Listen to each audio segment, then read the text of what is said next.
Welcome back to Auto Technic, and I have another outstanding video for you guys today. We're back on our 355 project, and much like the last video, today's video is going to be very technically heavy. So settle in, get comfortable, and let's geek out on this F355 with me.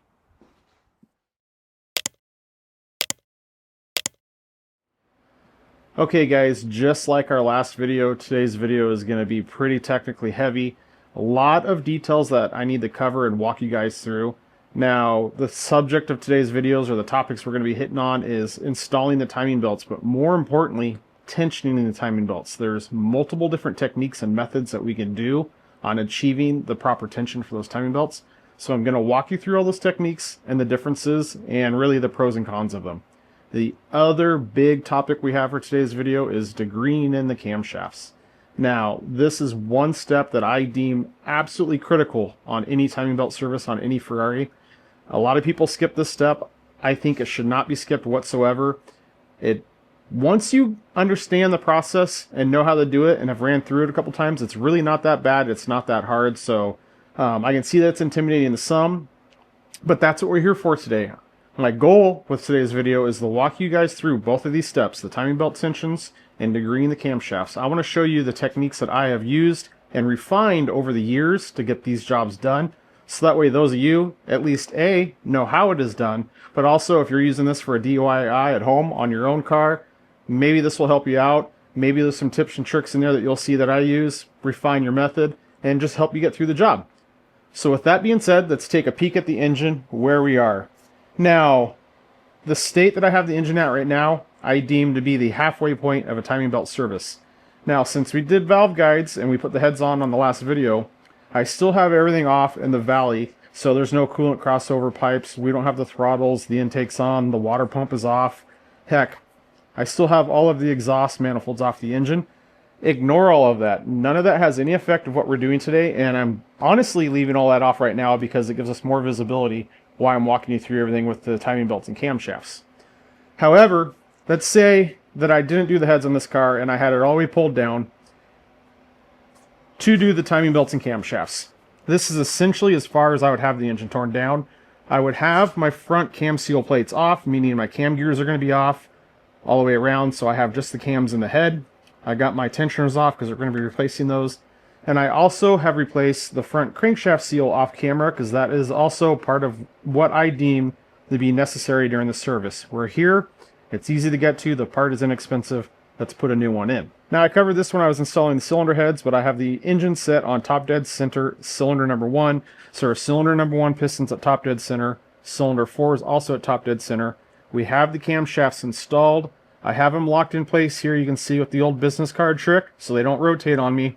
And if you carefully look, we have all 4 camshafts lined up with our marks on our cam caps right up here, and these are your initial assembly installation marks. These are not necessarily your camshaft timing marks. So essentially I have the engine sitting in the exact same state it was in before I removed the camshafts and cylinder heads from it. My crankshaft, top dead center, cylinder number 1, all my cams are on my initial assembly mark. Now it's important to note that anytime on any engine, when I'm pulling off a timing belt or a timing chain or even a gear set, depending on the valve train drive of choice, I always set the engine in a state that I could repeat. Meaning, if I could have pulled these belts off at any state, but locked my cams down, not moved the crank, put the new belts on, and then went back through the degreeing process. But I stay away from doing that because if I accidentally bump the crankshaft, it's basically impossible for me to get everything reset back into the position it was in because I don't know where I had the crank. And you can't just rotate the crankshaft over because we got the cams in and some of the valves are open, some are closed. And I kind of told you guys a story about how I mistakenly and inadvertently bent some valves on a 575 installing the cams in a method I thought was better, which ended up being worse. So my point being, it's easy to bend valves even when you're trying to be careful.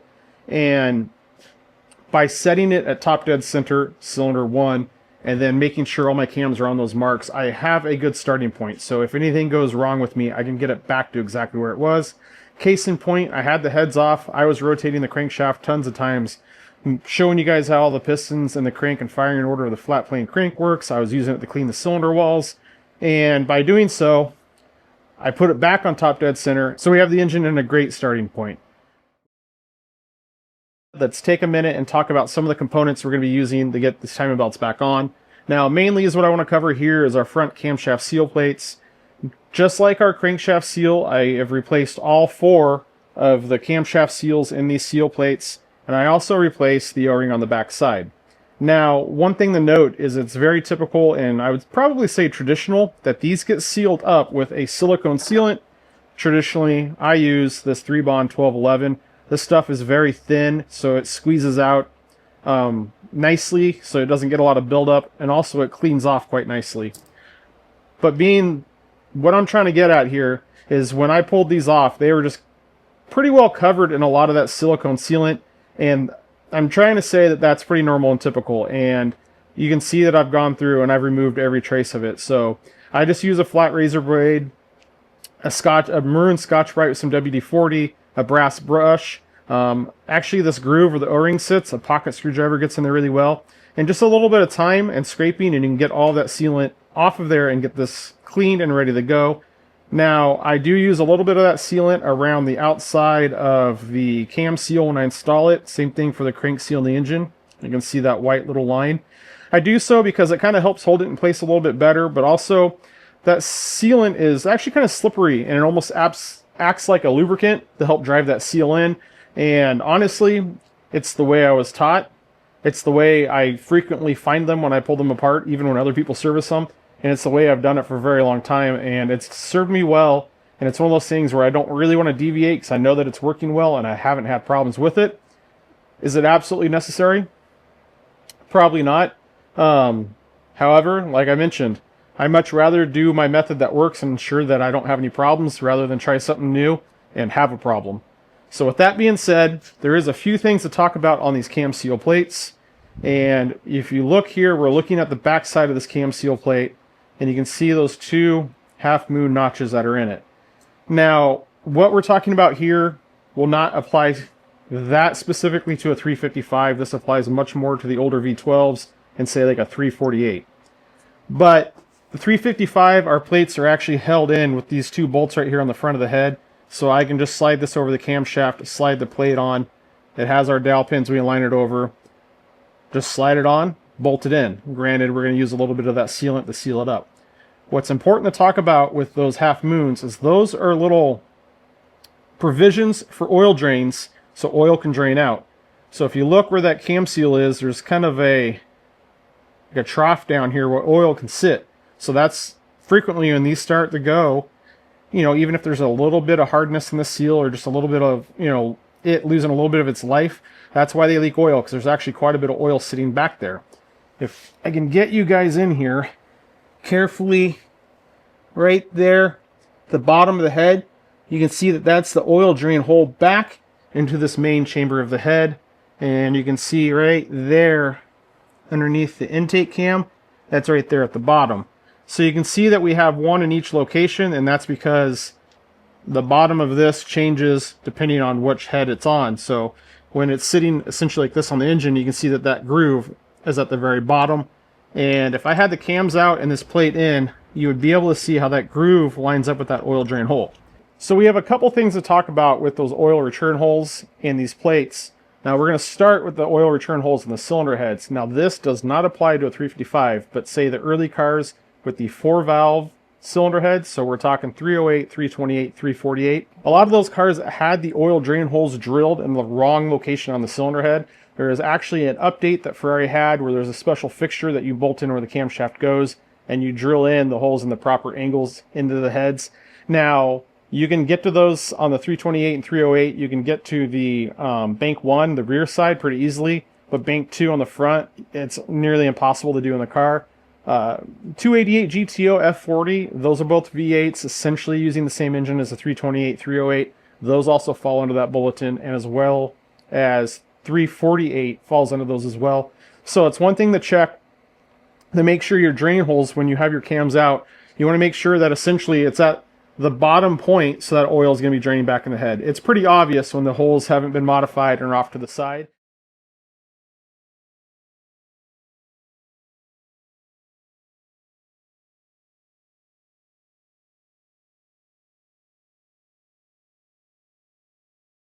And believe it or not, I still frequently come across cars that have never been updated.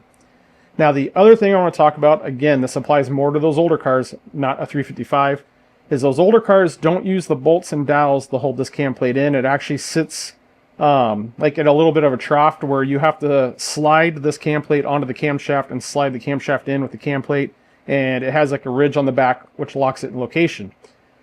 Those cam plates can be installed any direction in 360 degrees. There's two things to note on that. One, the troughs are usually not very deep, so you'll take a file and you'll enlarge that trough to be much larger than this is there to help get that oil from collecting up behind the seal. The second thing is, since we can install those plates 360 degrees, you need to mark where that trough lines up with the cylinder head, because otherwise you'll have no way of knowing once you assemble everything. So is what I would do on that style is I set my trough into my tray without the camshaft, and I'll take a Sharpie and I'll mark the halfway point on either side of this aluminum plate, so that way I know my oil holes line up. Now, those plates usually do have a mark on the top of the plate, which matches a mark on the valve cover, and that tells you how everything's lined up, so you have your holes lined up. The problem with that is, typically from the time when you install these plates to the valve cover can be several hours, maybe a couple days. And since I seal these up with silicone, I can't really afford to make that adjustment once I put that in. So I need to know that I can get this in and sealed up and have my oil holes lined up. So depending on what you're doing your timing belts on, you need to take a little bit of time and be sure that your oil holes line up correctly. Make sure your troughs are correct, and make sure your plates all align with your oil holes. The consequences of not doing that, eventually you're going to have an oil leak out of your front cam seals from all that excessive oil sitting in there. That's a little bit more info. It doesn't apply to a 355, but we're here and it's worth talking about. But I'm going to take a little bit of sealant, get these ready to go. We're going to work on getting them installed into the head. And then we're really going to get in the meat and potatoes of this. Then we need to start talking about those camshaft gears, or camshafts, and timing belts. So hang tight. Let's get these installed. Alright, here is the deal. You can see that I have my sealant on the cam plate. It's not a ton that I put on there, and I only put it on halfway around because, again, I don't really want that sealant up on the top until I'm ready to put the valve cover on. Now, these are pretty tight to get in, to get the O-ring past everything with the cam seal around the cam and the O-ring within this boss in the head. So the sealant also gives me a little bit of lube that helps slide everything in, which makes it quite a bit nicer. And as we talked about earlier on these cam plates, of these 4 cam plates, I can put them on at any location. They're not specific. They work on either side of the engine. So just get them started, and then I can use the hardware just to pull them in all the way on. So I'm just leaving a little pressure on the top as I use the hardware to run them in, so they go in straight.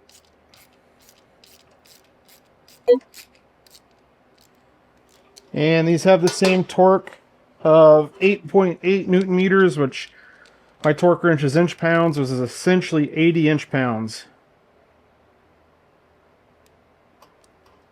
Now I was saying the same 8.8 Newton meters in reference to the camshaft caps, which I put on in the last video.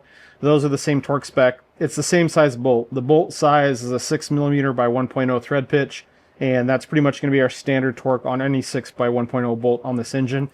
Not a lot of torque specs are listed on these cars. They actually have a chart, and it actually is easier to go back and just actually determine what your bolt size is and then use that torque spec.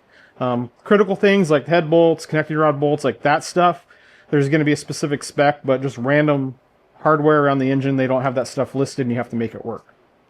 So with that in, let me grab you guys, and I'll show you that we have just a little bit of that sealant that oozed out right up there and right down there. So I'm going to take a minute, I'm going to get that cleaned off, but you can see that that is now on and ready to go. So I'll get that cleaned off. I'm going to get these other 3 installed, and actually there's one more thing that I did not talk about that I need to cover with you guys right now. This kind of leads into our valve cover sealing, but this edge right here where all these plates go, you can see if I can get that to focus. Right there, you can see where it's shiny right on that edge. I filed that edge down and took that 90-degree edge off of it and softened it. That helps this plate slide in and not tear this O-ring, but that's actually more critical for once we install the valve cover or the cam cover. Once I put that down, it has the same 90-degree sharp edge, and that pinches the corners of these O-rings, and that can cause a leak.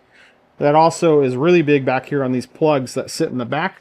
So before you put these in, take a small file and file these down and get that off.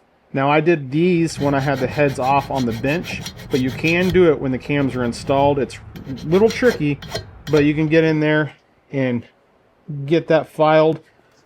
Bring you guys over here, see if you can see that edge. Well, it doesn't want to focus, but you want to get in there, soften that edge up before you install these plates. It makes assembly a lot better. You really don't want to tear one of these green O-rings, especially after all the time and effort you put into tensioning your timing belts and the green in your camshafts. I mean, if that were the case and you tore one of these O-rings, putting on the cam cover, you're throwing away hours or days worth of work. So we got our front cam seal plates installed on the engine, and I brought you guys back to the bench because I want to spend a little bit of time talking about our timing belt tensioners.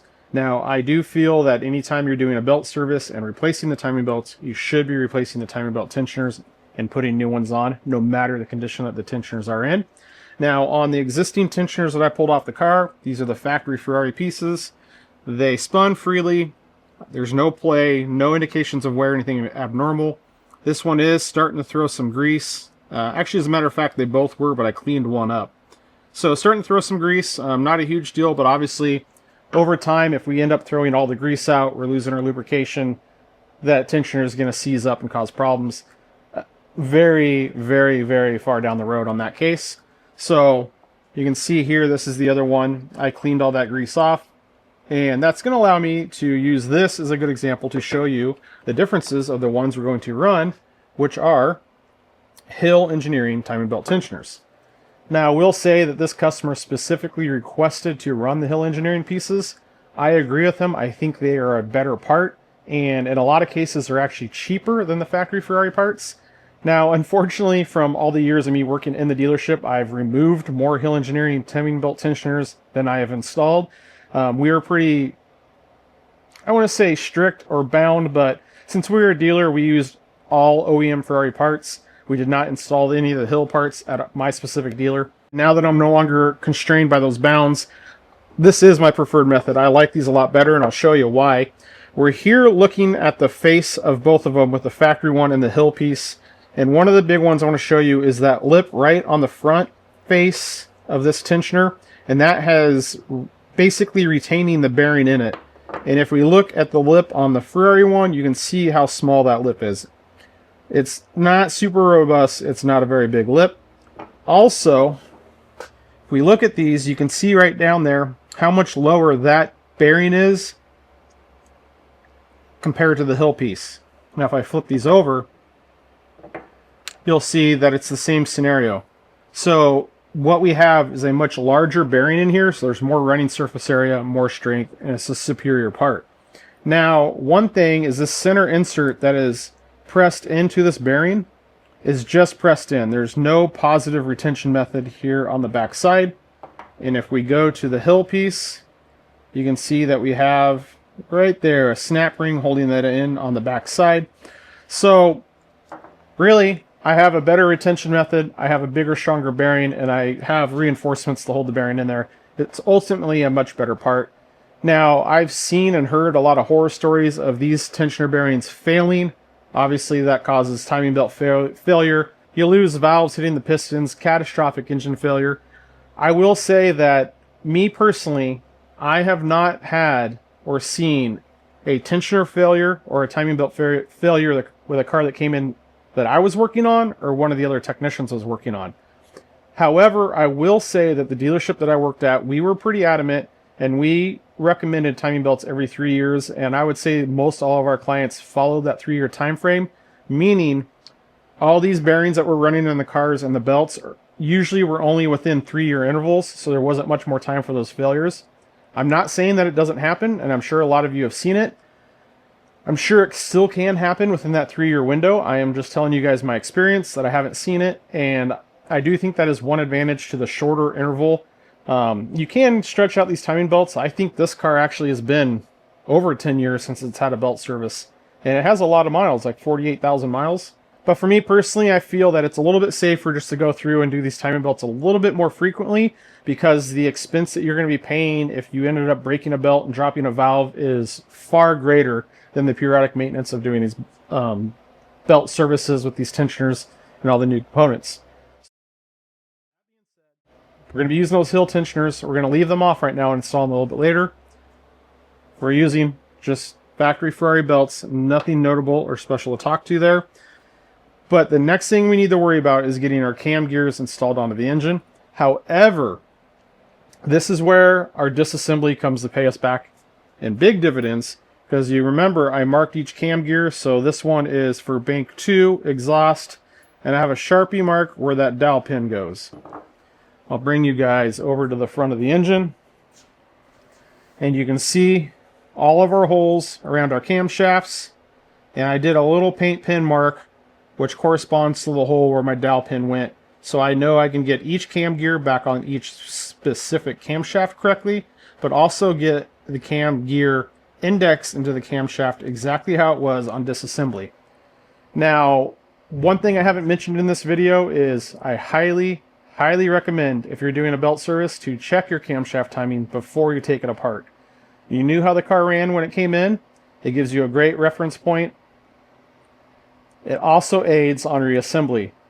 I ran my cam timing on this engine before I tore it down. Much to my surprise, it was dialed in and all 4 cams were within the 1 degree tolerance that we're looking for. So I marked everything. However, even if the timing was out of spec, I would still mark everything, and it's going to allow me to reassemble everything exactly how it was, and theoretically, I should be right back to where I was before I pulled it all apart. But I want to talk about this because take you to the bench, and I'll show you. This is a picture out of the factory workshop manual, and this is representing all of those holes in our camshaft right here, in our cam gear. And these charts are confusing, but I'll explain it to you here in a second. So each one of these holes is 22 degrees and 30 minutes apart from each other. That's the distance in between each hole. Now, 22 degrees and 30 minutes, essentially, we're going to make that easy. 22.5 degrees. There's 60 minutes and 1 degree, so that's 22.5 degrees in between each hole on the camshaft. Now, on the camshaft gear, this chart gets super confusing, so I actually went through and spent a little time and made this much simpler for all of us to look at to explain it. But here's our camshaft gear, and we can see that it has corresponding holes, much like our camshaft. However, these holes are at 24 degrees apart. So if we have 22.5 degrees in between each hole on the camshaft and 24 degrees on each hole in the cam gear. Now that gives us a difference of 1.5 degrees in between the spacing of the holes on our camshaft versus our camshaft gear. Now to further complicate this, if we look at the spacing of the holes on the camshaft gear, get these out of the way, to the teeth where the timing belt goes, so you can see each line is intersecting through the center of a timing belt tooth, that's 11.25 degrees. So there's a lot of things going on there, and that's why I say it's important to mark how everything goes back together, because these holes and how they all intersect with each other in between our teeth on our cam gear, the holes to themselves in relation to the camshaft, those are all the things that we're going to use to degree in our camshafts. I'm stressing this right now. We're going to cover that in more detail when we're degreeing the camshafts. But I'm stressing this right now because if I were just to grab my camshaft gears and throw them on the engine, throw that dowel pin wherever I think it's going to go, we could have our camshaft timing wildly out of spec. And you're going to spend more time trying to get it chased back into spec. That's why we marked all this before I pulled it apart. This is going to get me in the ballpark, and I knew where it was to start with. So if I find something that's radically off, I need to double check my assembly, because then things aren't adding up. I'll come back over here and we'll grab this cam gear. What do we have here? This one is bank 2 exhaust. So you can see that dowel pin right there. That's what indexes this in. So get that dowel pin out of the cam gear and set this on like so. So I don't think there's very good light in here to show you. I'll have to show you in a minute. But I can line up my hole right here where I have my Sharpie mark to the hole that matches that dot. And that's where I'm going to insert my little pin. Like there. So now I know that I have my cam gear in the same spot. Now I mentioned on the disassembly video that the person before me made this little notch right here, which lines up with the other camshaft. I don't rely on those marks. I don't like that. I just go off these marks.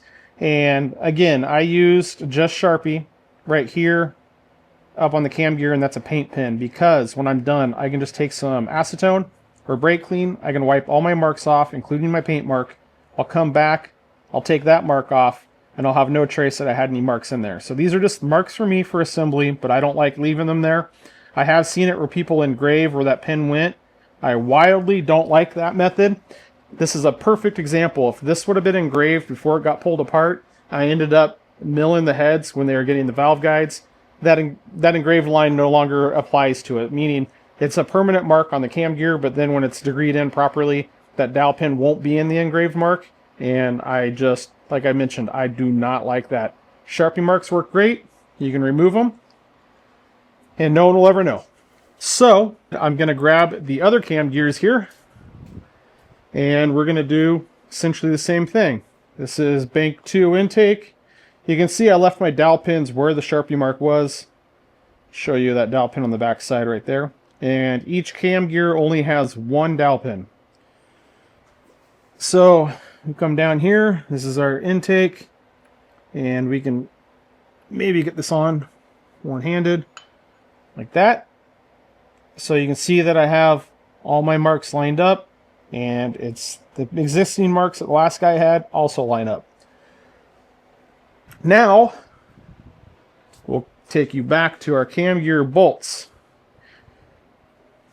These guys right here, that notch right there, that notch sits right over our dowel pin, and that locks it in place. These bolts have O-rings on them because if you remember from the last video, I talked about the oiling, and these camshafts actually supply all the oiling to the camshaft journals, so they're hollow and pressurized with oil. I replace all of these O-rings with every belt service. However, these are the original O-rings that I pulled off of this engine. We're going to have these bolts in and out quite frequently for the camshaft timing.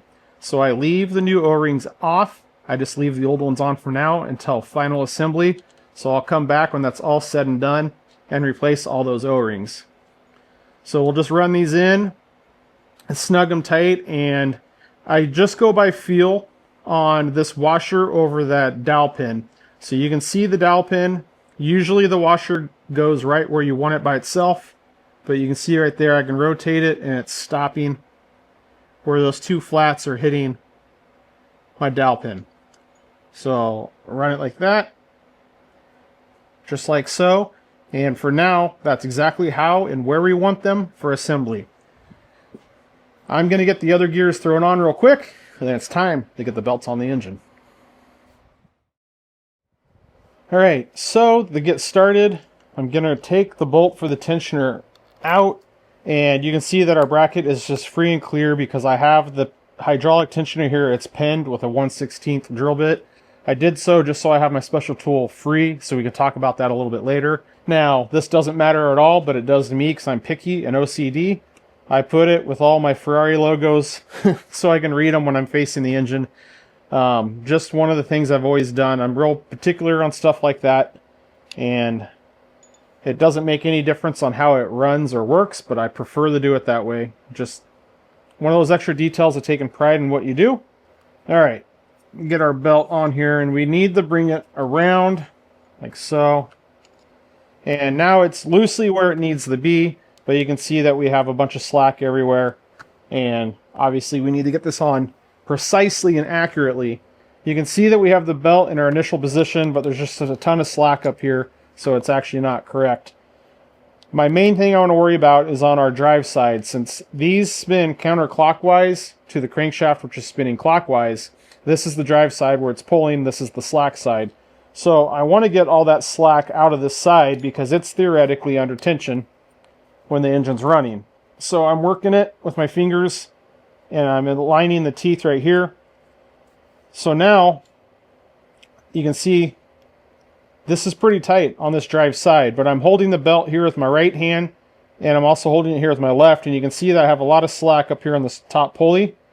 So we're still not quite there yet.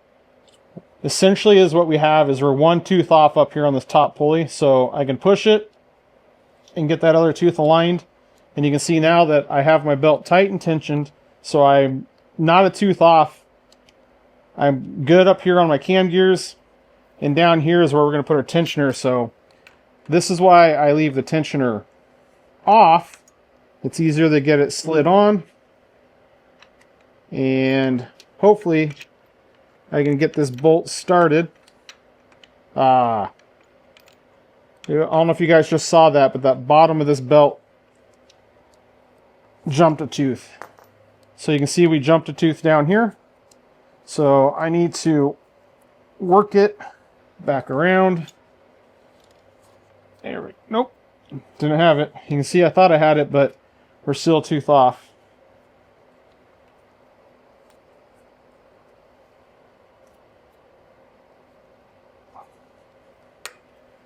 There we are. And give this another shot at getting our tensioner in.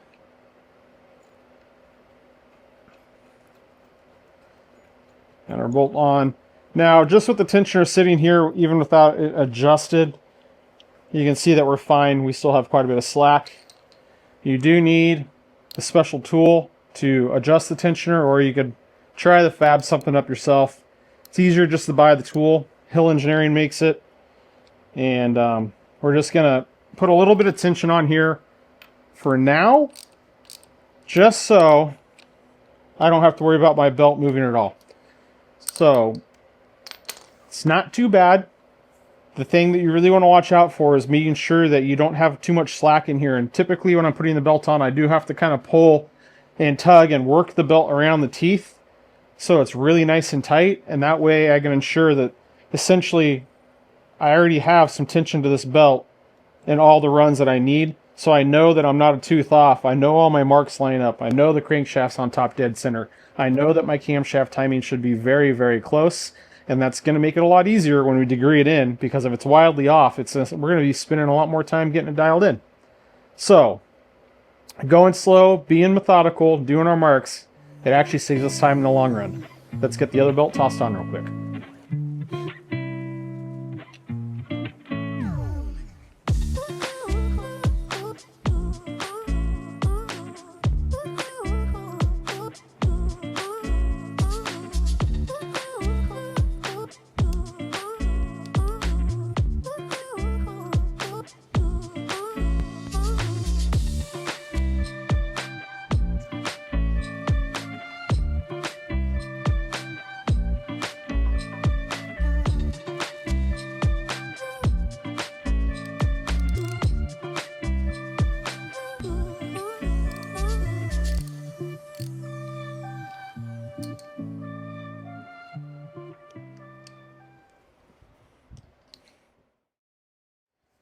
All right, so we have our timing belts on, and before we jump in and start talking about tensioning these timing belts, we don't want to get ahead of ourselves.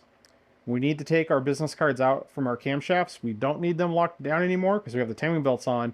And I can tell you from experience, you don't want to forget the business cards, because sometimes if you forget them and really reef on it, if you have just like one cam cap tightened down, it can grab that business card. It'll roll it behind the cam itself and kind of roll it into the head. And where we have all those oil passages in the head, sometimes that paper gets torn and gets into that passage. It just creates a mess where you have to fish that paper out from the camshaft, and you don't want to forget about it. So before we do so, we're going to pull those cards out, because for the tensioning of the timing belts, we will need to rotate the engine over. We just can't have it sitting static. And that's because effectively with our camshafts locked in place right now, we're not allowing the camshaft to either roll either direction, meaning we have the valves pushing up on the lobes of the camshaft, and depending where those lobes are at, it's either wanting the camshaft to roll forward or backwards, and that will all change our tension here on our timing belt. And also, our tensioner is hydraulic, and we want to rotate the engine over, let it go through its cycle, let it settle before we go through and check our tensions. So having the camshafts locked down is not going to help us at this stage. Let's see if I can't get that. Put that one up. So I usually can just loosen the caps like you saw and slide the card out. On this one where it's being stubborn, I usually take a little hook tool and I can kind of get in and pop the cap up. So then that allows me to get this up and my card out. Then we'll run these back down, and I'll do the same on all 4 camshafts here. And then we'll come back and retorque these nuts just for good measure. Although we will be putting these business cards back in at a certain point so we can torque our front cam gear bolts. But I'd rather have them torqued now just to ensure and reduce the chance that we forget anything and leave any loose hardware on the inside of the engine.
Now, one thing that's really important to talk about when we're tensioning the timing belts is where the engine is in relation to rotation.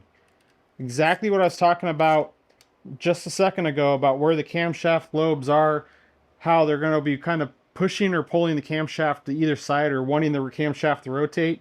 That's kind of what we talked about when last video when I installed the cams. And I installed them in a different position, thinking it was going to be better on the camshaft, and I ended up bending those valves. So I had to hold it in the proper position to install it, even though it was a little bit harder or put more stress on the camshaft. That's all because of where the lobes are in the camshaft. Depending on where it's at in relation to the engine cycle, they're going to have a different effect on which direction it wants to go.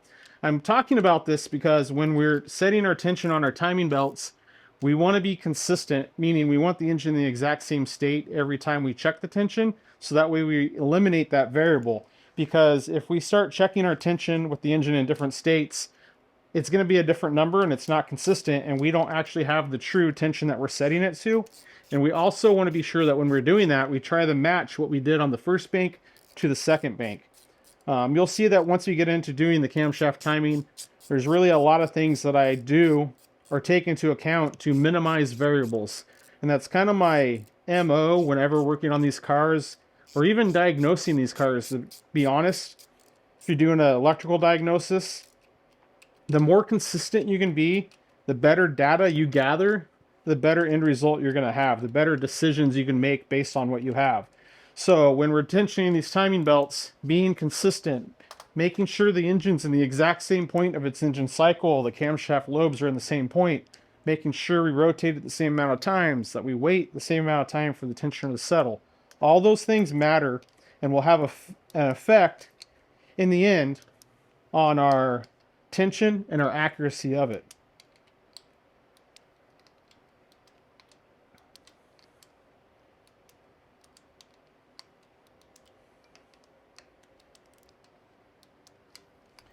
Okay, so all of our business cards are out, so our camshafts are free to move. All of our camshafts are on the initial assembly mark with our cam caps. All of our marks line up. Crankshafts at top dead center. Our belts are on. They have some kind of tension to them. We don't know exactly how much. So essentially, we are now free to rotate the engine over and start working towards getting those belts tensioned.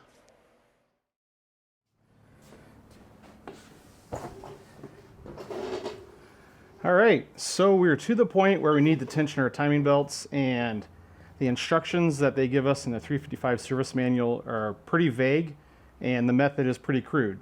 And through later years on other cars like 360s, the 550s, 575s, 612s, Ferrari revised the method that we use to tension the timing belts. So I'm going to walk you guys through some things because we can take pieces of that other information from those other cars and apply it to this 355. But before we get into that, I have the factory workshop manual up right here. I'm going to read you guys the procedure to installing the camshafts and timing belts. Okay, so we're in section B60 of the 355 workshop manual, and it says assembling the camshafts and timing belts. Check that the piston on cylinder number 1 is set exactly at top dead center. We already talked about that. We have done that. Assemble the seal rings on the camshafts and position everything on the head. So that's talking about these front cam plates. Again, we've covered that. Make sure the ring oil drain points are towards the bottom. That's it. So that's talking about those oil drains that I mentioned on these plates. Again, the 355, it's dialed and it has the holes on either side, so it's not much of a worry. But if we're looking back on the older cars, like the early 456s, 348s, those are things we need to take in consideration. That's all the information it gives us in this workshop manual. Super vague.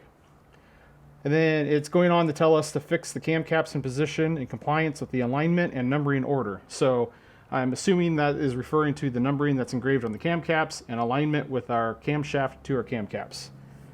As I'm reading this, it doesn't even really tell us to put our camshaft in, does it? Oh, it does say. And it says at the end, tighten everything to 8.8 Newton meters. That is it. That is the entire instructions it gives us on assembling the camshafts to the engine. So it gives you an idea that we're pretty vague. It does mention perfectly align the timing marks between the camshafts relative to the caps. Again, we've already done all this. I covered all this with you guys. Then it says for the pulleys, fit the 4 pulleys as shown in figure 45 with the drive dowels, secure temporarily using special bolts.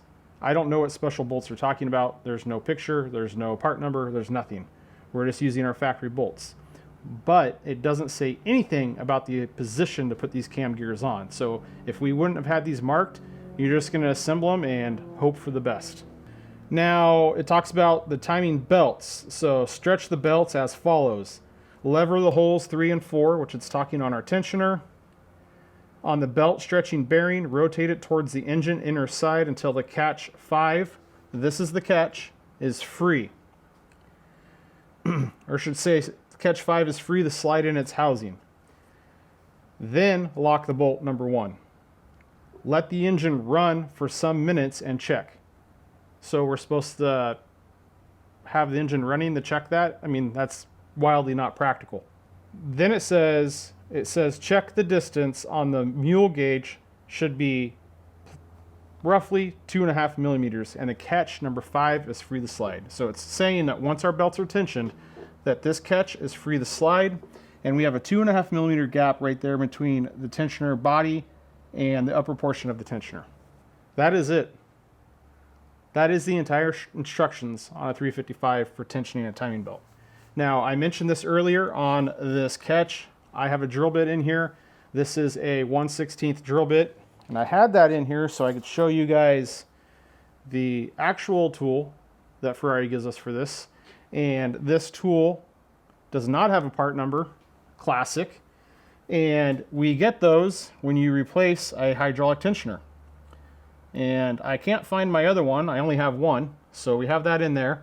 And you can see, according to our instructions, my tool is free to spin. So this is the tensioner body. There's the hole I'm going through. On the tensioner shaft, there's a corresponding hole, and that's basically making sure that the tensioner is sitting at the right height. That's all we're checking really with this method, is the height of the tensioner. Now, as we apply more or less tension to the belt, it's going to push this up or down more, so it roughly tells us the belt tension. But again, it's a very crude method, and I'm not a big fan of it. Let me set my computer down here. I have some feeler gauges that I set aside. Now, this stack of feeler gauges ends up being 2.4 millimeters, but I can go and see that they won't slide in, so I'm less than the tolerance that they give me. And if I take this stack down, this one feeler gauge off, we're at about, what was it, 1.9, I think. And I can see that, they're still tight. There they go. They fit in there. So according to the workshop manual that I have, my feeler gauges, it just gives me one number spec. So I guess the feeler gauge method isn't spot on based on the 355 workshop manual, but my pin is. Before we go any further, we need to jump back to our computer and jump to my notes here. So I know from experience and working on these cars that the 360, the successor to a 355, uses essentially the same engine. It's still a 5-valve cylinder head. The configuration and layout, or I should say philosophy of the engine, is the same as the 355 engine. If we look up our part number on our 355 timing belts, the part number for these is 184986. Cool. If we look up the part number for a 360 timing belt, we come up with the 184986. So we can determine that I know that they're the same engine just from experience working on them. And if you look at the lineage of Ferrari cars in this era, they would build the same engine roughly for 2 cars and build the same chassis roughly for 2 cars, but they alternate which is new each year, meaning one year you get a new engine, the next year it's a new chassis, the next year it's a new engine, it's a new chassis. So basically, like the 348 has a derivative of a 328 engine, but it's an all-new chassis. 355 is a update of a 348 chassis with an all-new engine. You go into a 360, it's an all-new chassis with an update of a 355 engine. Jump to a 430, it's an update of a 360 chassis, all-new engine. You jump to a 458, all-new chassis, update of a 430 engine. So you can see that there's a trend and a pattern that follows, and we can leverage that information, use some deductive reasoning, and say, yep, 355 uses the exact same timing belt as a 360. Going further with that, I can jump to the timing belt tensioner, match my part numbers. Now on the left-hand side from a 360, we have a different part number. It is a different tensioner, but on the right-hand side, it is the same. They match. It's the same tensioner. So I can use that information and come to the conclusion that we have the same timing belts, we have the same tensioners, essentially the same engine. So the procedure to tension in and set up some 360 timing belts could apply to a 355. So with that information being said, let's jump over to our 360 workshop manual right here, and I've pulled up the section for tensioning the timing belts on a 360. Now this is section A 3.03. It's talking about our timing belts, and the first category gives us our specification, a tangible number, and it is calling out 190 to 220 hertz. Okay, this is different. So if we scroll down, pardon me, this workshop manual is in several languages. It talks about the procedure, how they get to the belts, and how we're going to check it. It says, once again, we're checking our timing belt tension with cylinder 1 at top dead center. We're going, it's talking about our pulleys here. And right here, so it's saying to install our special tool in our tensioner, rotate the pulley with the tool towards the internal part of the engine until the lock C is free to slide in the seat of the hydraulic tensioner. Again, that matches the 355 information. So that's encouraging. Same procedures, but we have this frequency range that it gave us. The next paragraph, ensure that the distance h between the tensioner and the pulley holder arm is equal to 1.9 to 2.3 millimeters. That's our gap right there. The 355 said 2.5, no plus or minus. It said 2.5. 360 gives us a range, 1.9 to 2.3. Okay, I mean, it's close. Find that interesting. And it tells us to basically do the same procedure, lock down that bolt. Then it tells us to apply a frequency detector that measure the frequency of our 2 runs of our timing belt, and we'll measure this run right here, this run right here, add those up, and those should come up to our specs that I said earlier, which was, I believe, 190. Let's get up there. Yep, 190 to 220 hertz. So that gives us quite a bit more information on the 360 that we can apply to the 355.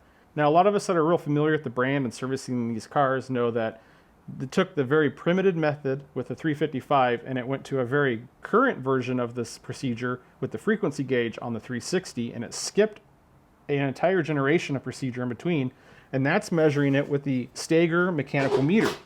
So we jump down here. I have my mechanical Stager gauge that we use to measure the belt tension. Now, this is what's called out for on some of the older cars like the 348, some of the Testarossas, F40, and this is another tangible way to measure a belt tension, where we're going to put it on our runs, measure it, and get 2 readings and add them up.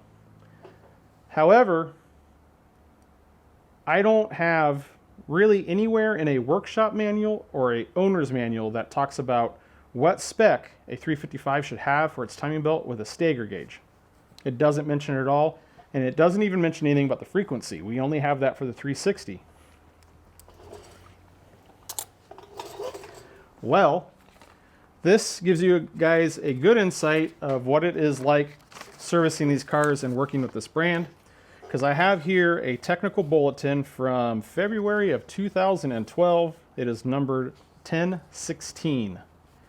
The subject is belt tension values.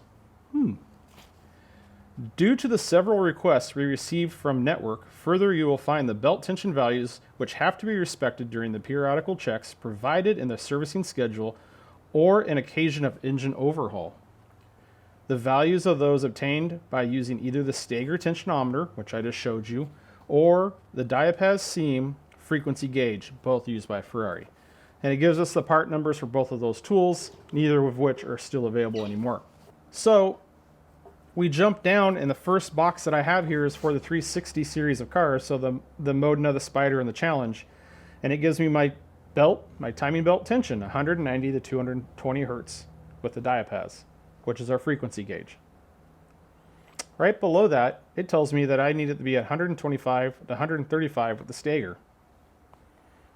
The workshop manual doesn't mention that at all. Nowhere doesn't measure that. It goes on and gives us all of our same belt tensions in Stager reading and frequency for our alternator, AC compressor, and power steering pump. Okay. Below that, we have all versions of the 355. Belt, timing belt tensions, 125 to 135 with the Stager. This doesn't list anything under the 355 section about using a frequency gauge to set our belts. But this does tell me that with the Stager gauge, my 355 has the exact same tension as a 360 belt. So we are using our deductive reasoning with the workshop manual and the part numbers being the same, being like, yeah, we should probably be pretty good. This is proof. This doesn't tell me that my timing belt tension of the frequency gauge on a 355 should be in between 190 and 220. But I have all the information and evidence I need to know that that is the spec. This timing belt is set the same with a Stager to a tension gauge. We're going to have the same spec. Now, another interesting fact on this bulletin, if you go to the USA version of it, it only has this front page where it talks about the 360 and the 355, which I will note, it says here at the bottom, it says the same thing with the clearance of 1.9 to 2.3 millimeters. So our clearance up there. And that's why I had those feeler gauges set up. I actually have them set up where it's at 2.4 millimeters and 1.9, depending on if I take that third gauge in or out. So I can basically have a go, no go to check that. Back to this bulletin though. North America version only has the one page for 355, 360. The rest of the world version gives me columns for 550, 550 Maranello, the Barchetta, 456 GT, GTA, which the 456, we all know that rolls into the 456M. And the last column, 512 Testarossa, we can backdate that to just a regular Testarossa. Again, it gives me everything for my readings with both the Stager of the mechanical tension and the frequency gauge. So this bulletin is the only place where it actually mentions on a 355 that we can use a Stager gauge, but it's just a good example of the brand where you have to take a lot of information from a bunch of different sources, compile them into one, and determine what is the best method to tension the timing belts. I will tell you that I prefer the tension all my timing belts at the frequency gauge, if possible, because I feel that it is by far the most accurate and just reliable, quick and easy way to use. Now I realize a lot of you at home, you're probably not going to be able to source a Stager gauge. You can find them on eBay, but they usually range on value used anywhere from $500 to close to $1,000. They're incredibly expensive. You could, the cheapest method here at home is to use a pin and measure our gap. But like I mentioned, this pin, you can't really get it unless you buy a tensioner. Tensioners are incredibly expensive. I did have my mic here and measure it, because it doesn't matter if you have this right pin or not, but you need one at the same thickness. And this one happens to be 55 thousandths, and I think a 1/16 feeler gauge is a bit larger. It's in the 60 thousandths range, so it's close. So essentially, really, if you don't want to use a Stager or a frequency gauge, you can use anything that's 55 thousandths here. You can measure your gap. Now, we know from the 360 that we should have 1.9 to 2.3 millimeters. I would definitely use that over just the standard 2.5 off of the 355. For me, I have all the tools and equipment. I could set this belt tension 4 different ways. I could use this gap, our pin, I could use the Stager, and I could use my frequency gauge. What I think I will do is I'm going to set this timing belt tension and run you guys through the procedure with the frequency gauge. Once we have it set, we'll grab each one of those tools and we'll cross-check and see if we're getting the same reading and make sure that they all follow in line and that they have the same specification and match all the numbers that we have. And that really gives me an incredibly redundant way of knowing off of each way. Do I have the right gap? Does my pen spin freely? Does the Stager read right? And does my frequency meter hit the right range? I know that they're dialed in. Now, normally I wouldn't go through all that. I'm doing a lot of this just to show you the different methods and how they all relate to one another and the different techniques that we have with the brand. And also use it as a good example to show you what it's like hunting and digging for information. And I can tell you that a lot of times I'll come across some information and I'm like, oh, that's good to know, but I'm not working on whatever that car or that information is relative to at that moment. And I move on from it. And then when I need it, I can never find it. It's like a scavenger hunt looking for this information. There's no good resource or database for them. I'm lucky that I hoarded a lot of the stuff that I had when I was working with the brand. So I have that all saved, but they're just in folders and the bulletins are just numbered and I gotta scroll through and find what they are. It's pretty easy. We can just follow what the original workshop manual for the 355 says, set the timing belt tension, we could be good. But for myself, I'm always looking to get better, be more precise, and really just deliver a better quality work to the customer. So I go through the work just sorting this out. And honestly, it's like food for my brain. I like the research of it. I like solving these mysteries. I like connecting the dots and kind of expanding my knowledge. So I enjoy doing that. I think that it gives more value to the customer. He gets a better car. I gain more knowledge in the process. So it's a win-win all the way around. I'm going to get kind of reorganized here. I'm going to take you guys through the procedure, the setting the timing belt tension with our frequency gauge.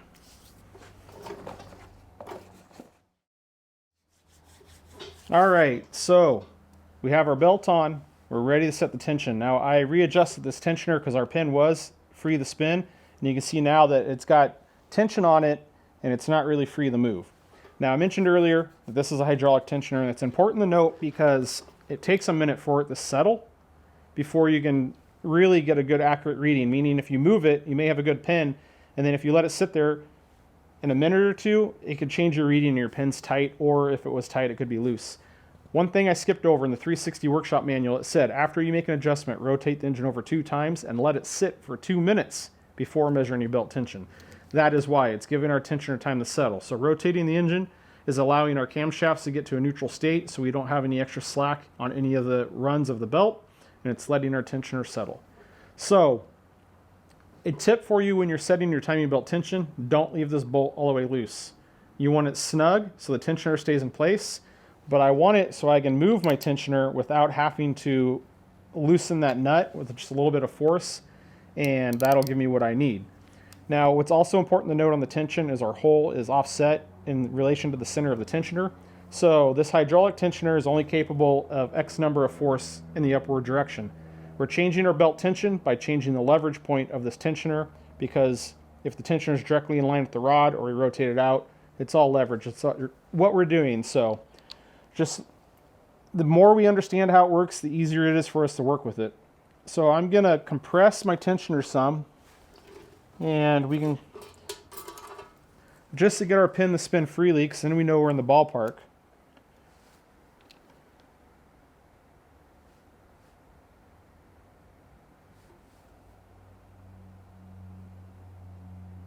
There we go. So our pin's spinning freely. So we're going to give the crankshaft 2 rotations, and we're going to stop it right back on top dead center. And we're doing 2 rotations because the camshafts spin at half the speed of the crankshaft. So we're effectively getting 1 rotation out of the camshaft, 2 crankshaft rotations. And I'm just going to use my marks on the cam caps of the camshaft for my stopping point for top dead center.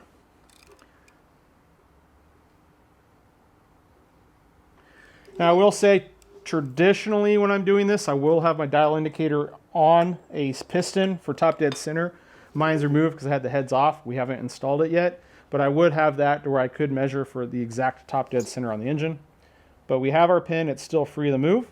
So we're going to wait our 2 minutes, then come back and use our frequency meter to measure our frequency.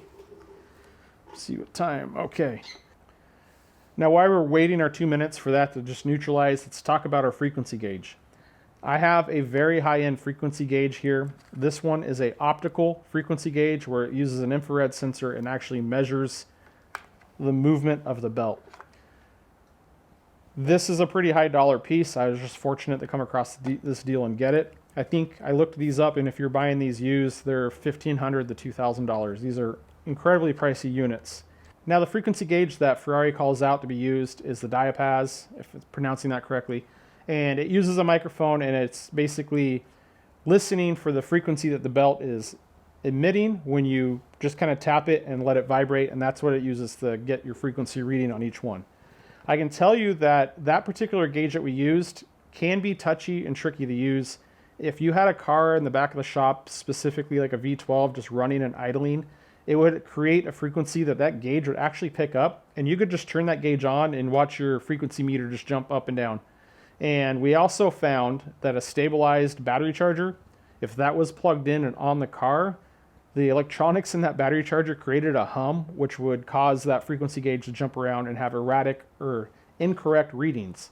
So in order to use that particular meter, we had to really be careful and diligent to make sure that we had no background noise in the shop, everything was quiet, so that way we could have a consistent and measurable reading on the car.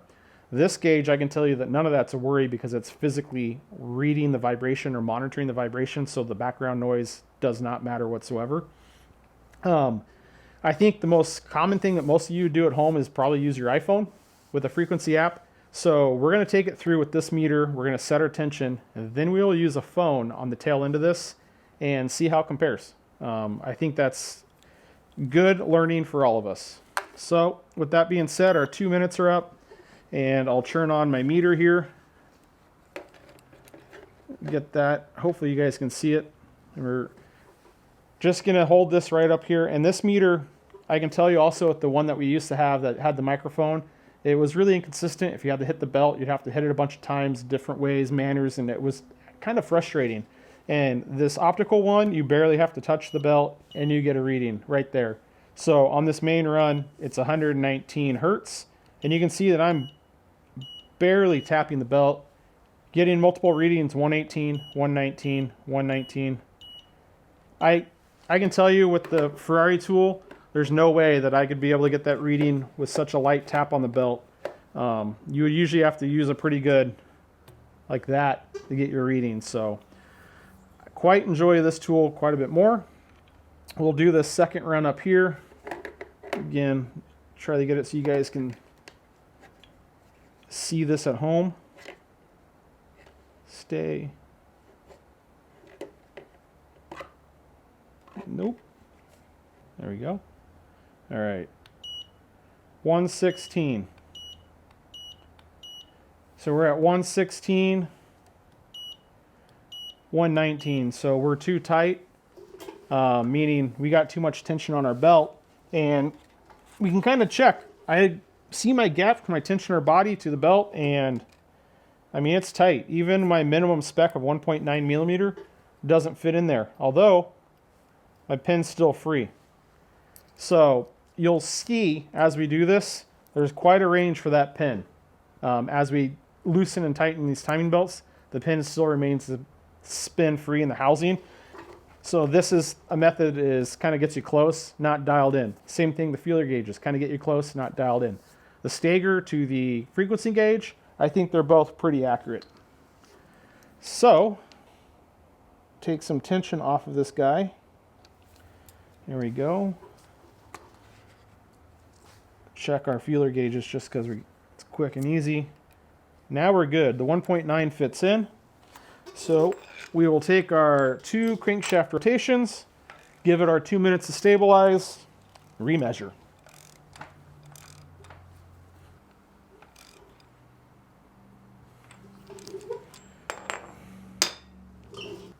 Okay, our 2 minutes are up, so we'll take another reading, see where we're at. 110, 123, so we're at 133, and our spec was 190 to 220, so we are closer. We'll need to take a little bit more out of it. There. Ooh, my pin's just a little tight. Did we go too much? We're still within our range. Rotate it 2 revolutions. And we'll wait 2 minutes.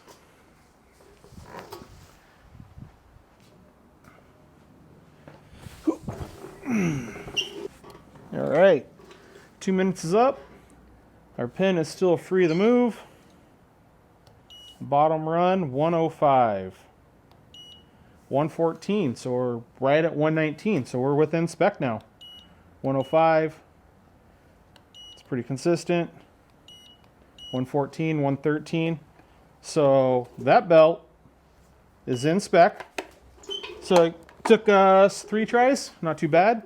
Our pin moves, so according to the 355 workshop manual, this belt's tension because our pin rotates and is free. We'll grab our feeler gauges, and this total stack is 2.4 millimeters, and they don't fit, meaning it's smaller than that, which is good. And this, take that one off, we're at 1.9, and they slide in, so we match that range. So right now we're matching 3 of the 4 methods. Our pin rotates, our feeler gauges fit, and our frequency works. And we'll take our Stager gauge. Now, if you are fortunate to have one of these, you need to have the calibration bar. Is what you'll do is you'll zero your gauge out. You need to put the calibration bar on, like that. Run it up, and when you do so, it should be reading at 4. If you need to make adjustments, there's a 1.5 millimeter Allen that comes up through the bottom. You can make those adjustments. These are kind of fragile because these kind of just hang out. It's normal for that to be loose, but if these get bent, that's going to change your readings. It'll be inconsistent. So you definitely want to check your calibration of these before you put them on. And we're going to run it here on this run. This bar is going to sit in the valley of the 2 teeth of the belt, trying to aim for the middle of the belt. Right about there. And we're going to take a reading. And I give that about 75. So we'll come over to this run. Again, we're trying to get the middle of the run. And that reading's about 52, looks like from here. So that's 137, I think. And our spec is 125 to 135. So just a little tight according to the Stager, but we're also on the top end scale with our frequency gauge. So really all of these methods match up, they all align, and it's telling me that even though I used all the information from the 355 manual, the 360 manual, and my bulletin, that it all matches, it all aligns, and it all supports one another. So that tells me that on a 360 or a 355, I can actually use all of those methods to set my timing belt tension and ensure that I have it set correctly. In all reality, when I set them, I usually do leave the pin in there. I have those in there when you have the timing belt off so the tensioners don't open up all the way on you. So I just leave them in there while I'm doing it. You can just make your periodic checks, that's fine. The feeler gauges, again, that's another quick periodic check that you can do. It doesn't really take much effort. I think the most realistic way for everyone to tension their belts is the frequency gauge. The Stager gauge is expensive. But if you have one, use it. Use what you want. I think all these methods work. They're all going to achieve the tension and, ensure that we're spot on. It's really your preference. That's why I ran you guys through all of them to show you that. All right, guys, with that being said, I think the next thing to do is a little experimenting. So I'm going to get reset up and reconfigured here, and we will grab our Continental optical frequency gauge. We're going to measure our belt frequency, and then I'm going to download an app on my phone. We're going to measure it with my phone, and we're going to see how close they are to one another. This will be interesting. This will be good.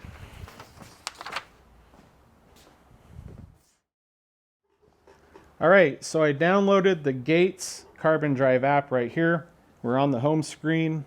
I'm just going to select motorcycle. I'll turn the microphone off.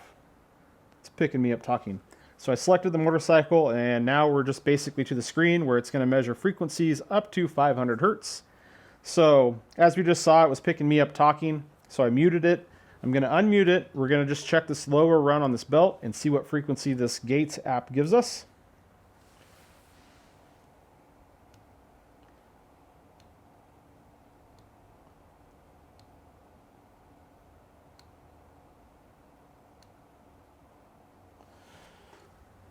All right, looks like it stops at 4 readings, and all 4 of my readings were 103 hertz. I will say, just from using that just now, how easy it was to get a reading from just tapping the belt like that. It actually seemed easier than the tool that I used to use at Ferrari. It was more finicky than that to get a reading. We have 103 hertz. Let's take our Continental tension rate, our bougie gauge here, and this gauge, whoops, just turned it off. This gauge is an optical gauge, as we mentioned, so this is not listening to it, it is physically looking at it, and we'll see what we get. 103, and then it jumped to 104. 103. 103. 103. So there you have it. The $2,000 optical belt tension gauge gives us the exact same reading as that we can get on a free app downloaded on our smartphone. I mean, that gives me enough confidence to tell any of you at home that you're doing your own timing belt service. Sure, use your smartphone, use that Gates app. You can check your frequency and get your belts dialed in. I mean, in all reality, I showed you guys 4 different techniques that we can verify our timing belts on this 355, which one the workshop manual has, and how we can just kind of use some deductive reasoning. For you guys at home, 3 of those methods are pretty easy to obtain with little to no cost. I mean, this pin is hard to get unless you buy a tensioner, but it's only 55 thousandths in diameter. So you can find anything that's 55 thousandths in diameter, it's going to serve your purpose and do that. If we're doing timing belts on a 355, we should have feeler gauges where we can measure that gap. That's 2 of the 4 methods. We all have smartphones. The app is free. We can download it, measure a frequency. That is my preferred method to do this. It's very concise. It's a very tangible number. So that's really the way we should be going. I mean, the most outdated way of this is the Stager gauge. It's an older gauge. They're hard to come by. They're expensive. And it's just not realistic that many people have them. And honestly, with the advent of the apps on the phone and the frequency gauge, there's no point in chasing one down. We have the numbers from that bulletin. We can cross-reference everything so we know we're working on the right frequency in relation to the Stager. We matched all that up today. So, yeah, you guys are doing it at home. Just use your phone. Save your money on some tools and equipment. We're going to lock this bolt down. This belt is tensioned. Going to move over to bank 2. I need to get that belt tensioned, and then we can get into what I consider to be the actual technical part of today's video, and that's our camshaft timing.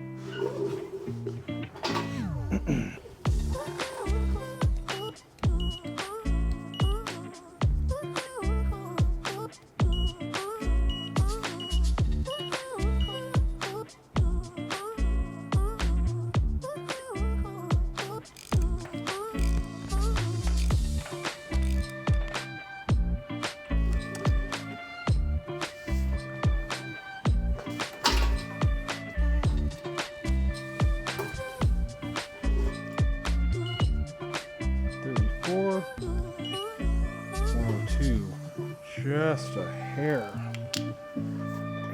out.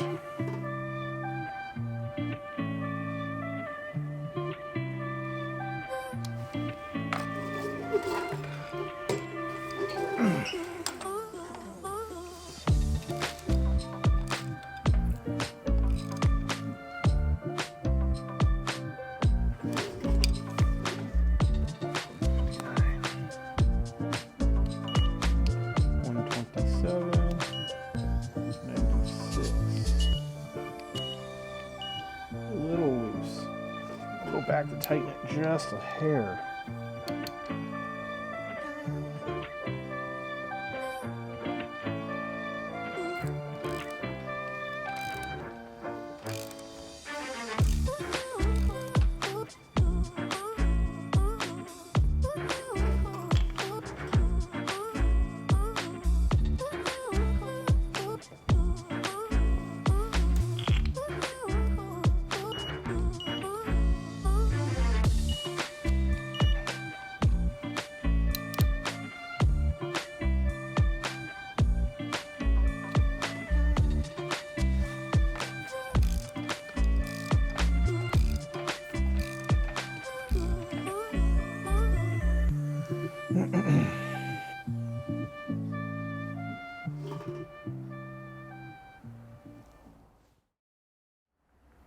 $116, $102, that one's in spec. Lock it down and make some final adjustments on this belt. Make sure it's right in spec, because right now it's reading 233, so it's a little too tight. So we'll loosen it up, rotate it over, and get both of these just snugged down. Now I don't tighten these tensioners to, or I should say I don't torque them to spec fully until I'm completely done with the timing belt service, meaning we're going to go through, degree the camshafts, make sure our camshaft degree is good, come back, verify our belt tension, then at that time I torque these and torque stripe them. I do that because we might have to take the timing belt off a little bit later, meaning we might have to come back and reset our tension. So we'll just snug those down for now. Alright guys, so I got them both pretty much dialed in. Just bring you back and show you. I did come back and loosen this belt up a little bit from when we initially set it. So we're at 105 there on that run and about 108. So about 213 total. Again, we're shooting between 190 and 220 hertz. And over here, 110 and 99. So that puts us right at 210. So that's pretty close bank to bank. You could probably drive yourself crazy trying to get an exact match from bank to bank on these, but that is close enough for me. 5 hertz difference, not a big deal. One thing on this procedure, I ended up shutting the cameras off and just continuing going through and adjusting these because it takes a while. And it's one thing I want to stress is there's really no way to shortcut it. It's really important to be consistent. So meaning you want to have the engine in the same place when you're measuring tension. You want to wait that 2 minutes or 3 minutes or whatever you wait for the tensioner to stabilize and settle before you check your tension. You want to be the same each and every time. The more consistent you are, the more accurate your readings are going to be, and in the end, it's less chances of you just chasing your tail where there's some other variable that you're not aware of that's causing you to have inaccurate or, false readings. So, like I mentioned, this is one of those things. It's tedious, it's time-consuming, it's repetitive, but it's pretty simple and easy. Just take your time, be methodical, and you can get them dialed in right where they need to be.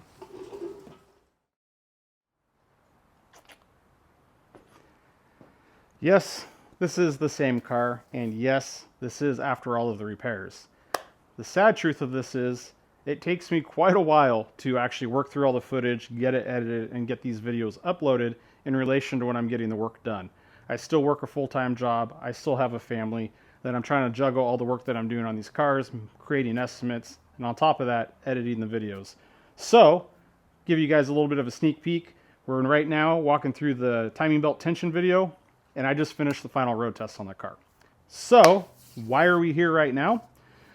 It all comes down to the edit for this video that I was making for the timing belts. Now, when I go about making a video, I try to pick what subject or subjects, depending on what I'm going to have, are going to be within the video, and I try to cover all of them in one video. I do not target a certain time length for the videos. If my videos run a little bit longer, I'm generally okay with that because I want it to cover everything in one segment. I don't want to break it up. However, I was planning on walking you guys through the tensioning of the timing belts and degreeing the camshafts in today's video.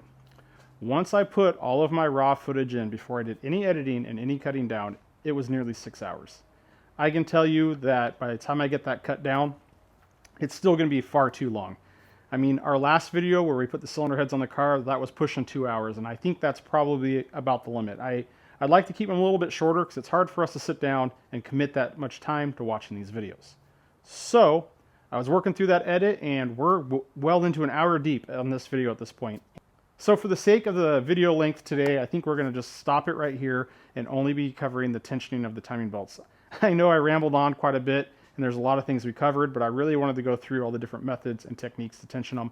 And everything that I did for the degreeing of the camshafts, it's in equal or more detail, and we'll cover that on the next video. I still may upload this entire video in one segment as a resource for other people, but it's going to be so long that I want to make that optional if someone wants to watch it. Not if they want to get the information, they have to sit down and commit all that time in one shot for it. So, circle back to what we covered on the tensioning of the timing belts today.